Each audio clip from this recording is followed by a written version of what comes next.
Ned Willard came home to Kingsbridge in a snowstorm. He sailed upstream from Coombe Harbour in the cabin of a slow barge loaded with cloth from Antwerp and wine from Bordeaux. When he reckoned the boat was at last nearing Kingsbridge, he wrapped his French cloak more tightly around his shoulders, pulled the hood over his ears, stepped out onto the open deck, and looked ahead.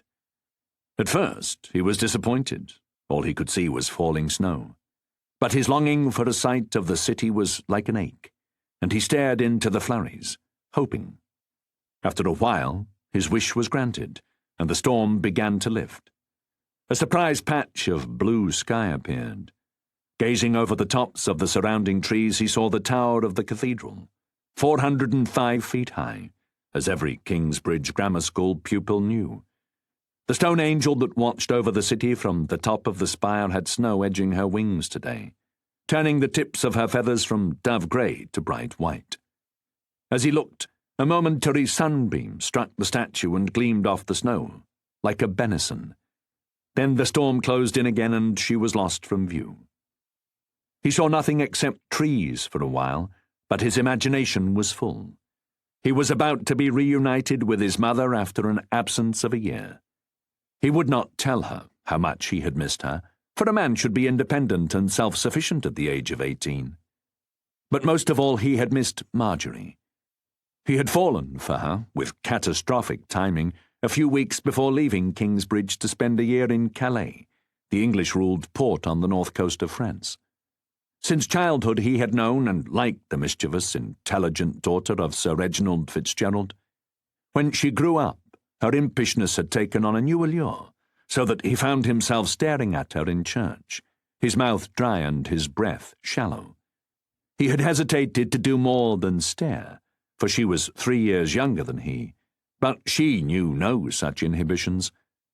They had kissed in the Kingsbridge graveyard, behind the concealing bulk of the tomb of Prior Philip, the monk who had commissioned the cathedral 4 centuries ago. There had been nothing childish about their long, passionate kiss. Then she had laughed and run away. But she kissed him again the next day, and on the evening before he left for France they admitted that they loved one another. For the first few weeks they exchanged love letters. They had not told their parents of their feelings. It seemed too soon, so they could not write openly. But Ned confided in his older brother, Barney, who became their intermediary. Then Barney left Kingsbridge and went to Seville. Marjorie, too, had an older brother, Rollo, but she did not trust him the way Ned trusted Barney, and so the correspondence ended. The lack of communication made little difference to Ned's feelings. He knew what people said about young love, and he examined himself constantly, waiting for his emotions to change, but they did not. After a few weeks in Calais, his cousin, Therese, made it clear that she adored him and was willing to do pretty much anything he liked to prove it. But Ned was hardly tempted. He reflected on this with some surprise, for he had never before passed up the chance of kissing a pretty girl with nice breasts. However, something else was bothering him now. After rejecting Therese, he had felt confident that his feelings for Marjorie would not alter while he was away. But now he asked himself what would happen when he saw her. Would Marjorie in the flesh be as enchanting as she seemed in his memory? Would his love survive the reunion? And what about her? A year was a long time for a girl of 14, 15 now, of course, but still. Perhaps her feelings had faded after the letters stopped. She might have kissed someone else behind the tomb of Prior Philip. Ned would be horribly disappointed if she had become indifferent to him. And even if she still loved him, would the real Ned live up to her golden remembrance? The storm eased again, and he saw that the barge was passing through the western suburbs of Kingsbridge.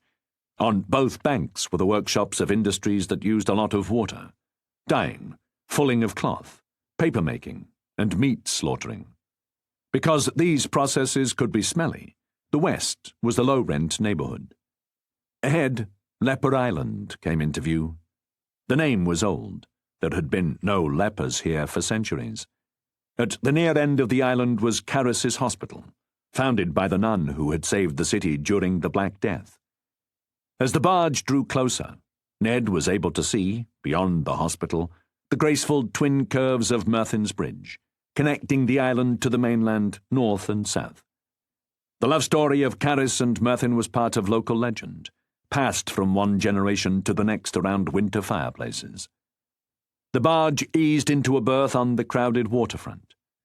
The city seemed not to have altered much in a year. Places such as Kingsbridge changed only slowly, Ned supposed.